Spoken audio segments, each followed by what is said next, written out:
Hi guys, welcome back to my channel. So for today's video ay meron tayo dito ang binibenta. So house ko to guys. Ayan.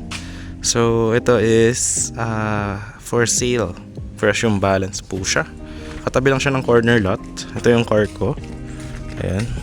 So dyan lang yung main road. Katabi niya may tindahan. Tapos meron dong bilihan ng tubig. Tapos ito siya guys, ayan, ito yung house na yan. Alright, so pwede ka rito magsampay. Tapos yan, yung tent hindi ko na yan kukunin. So pwede bibili na lang yan para meron siyang sampayan. Ayan, tapos yan yung mga gamit ko before, mga gulong yan, tatapon na lang natin yan. So ito siya, ayan. So dito ako nagpa-park. Pwede kang mag-park dito ng car. Dito naman motor. Dito ako pinapark yung mga motor ko dati. Ayan. Siguro para mas ma-appreciate nyo is ipakita ko sa inyo yung drone shot para makita nyo kung ano yung sa paligid ng property. This is 5 minutes away from the SM13. So pakita ko yan dito.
So yun guys, nakita nyo na yung drone shot ng property. Ayan, so pasukin natin siya. Ito yung mga kapitbahay.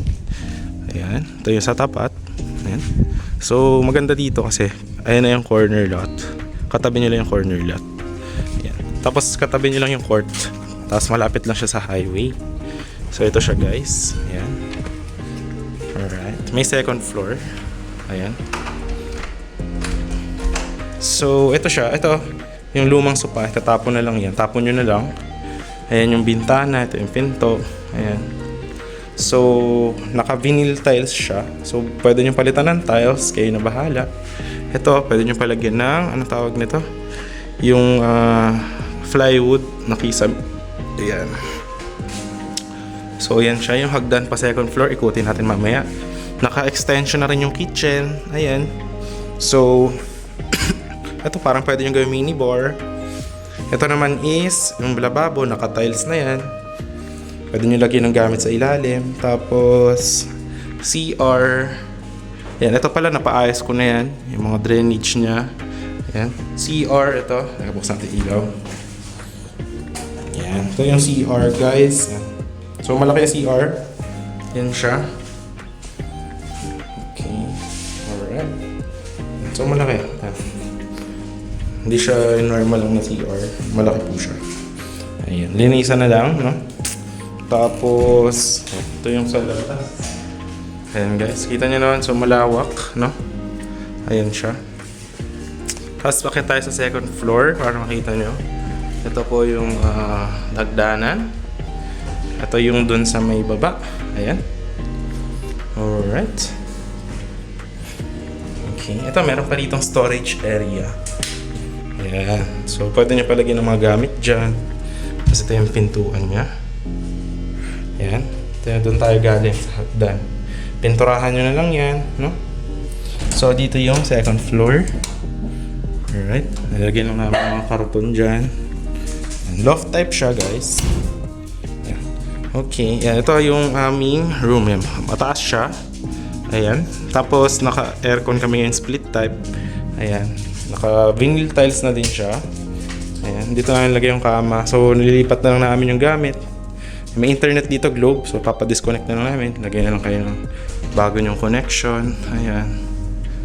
So malaki yung kwarto guys. Ayun oh, diba? Malaki yung kwarto. Ayan. Tapos ito guys, binasusan na rin namin tong sliding window. Ayan. So yan po siya. Tapos may safety feature siya. Ayan.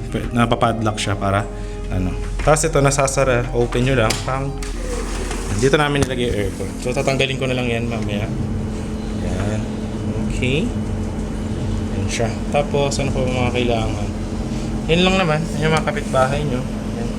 Nakasara naman to. Okay. Ayan. Tapos sara nyo lang ulit. Alright. So yun guys. The price is for only 420k. Ayan. Cash out. Tapos yun yung cash balance namin. Tapos ngayon, imamonthly nyo na lang siya ng 2,700 per month sa Pag-ibig. Ayan. So, murang-mura siya guys. Gated subdivision. 100 pesos lang yung monthly dues. Ayan. So, yun guys. Kung interested kayo, nakita nyo naman yung drone shot ng property. Kung gaano siyang kalapit sa Kapitolyo ng 13. Tsaka yun yung mga itsura niya sa kapitbahay. Ayan. PM nyo lang ako sa Viber, WhatsApp. Nakalagay naman dyan. So, yun guys. Maraming salamat sa panonood. And I hope you are having a great day. No? And yun. Thank you po sa lahat. And please subscribe our channel for more upcoming videos. Bye-bye!